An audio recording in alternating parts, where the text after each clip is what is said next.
हां. आज धुळे जिल्ह्याचे उपजिल्हाधिकारी यांना शिरपूर फर्स्टच्या वतीने आणि क्रांतिकारी शेतकरी संघटनांच्या वतीने विविध विषयांची निवेदन देण्यात आले। शिरपूर तालुक्यामध्ये कापूस खरेदी केंद्राची संख्येत वाढ करण्यात यावी। जे आता हल्ली एकच केंद्र सुरू आहे ते म्हणजे विक्रणला, त्या केंद्रांमध्ये वाढ करण्यात यावी। त्याच पद्धतीने अनेक वेळा जेव्हा शेतकरी आपला माल भरून त्या कापूस खरेदी केंद्रावरती जातो तेव्हा अनेक वेळा त्याचा माल परत पाठवला जातो, तर त्यातही प्रशासनाने सहकार्य करावा अशा पद्धतीचे निवेदन आम्ही स्थानिक प्रशासनालाही दिलेले होते आणि ते आज उपजिल्हाधिकारी यांना देखील दिलेले आहे। त्याच पद्धतीने शिरपूर तालुक्यातील अनेक शेतकऱ्यांचा पीक विमा, मग तो केळीचा पीक विमा असेल, विविध पीक विमे अजूनही थकीत आहेत, तर तो थकीत पीक विमा तात्काळ शेतकऱ्यांना परत देण्यात यावा।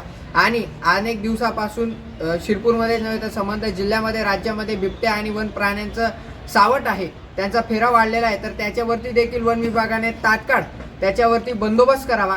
आणि शेतकऱ्यांमध्ये भीतीचं वातावरण झालेलं आहे, रात्रीची लाईट असल्या कारणाने शेतकऱ्याला बाहेर पडावं लागतं, तर त्याचाही बंदोबस्त वन विभागाने करावा।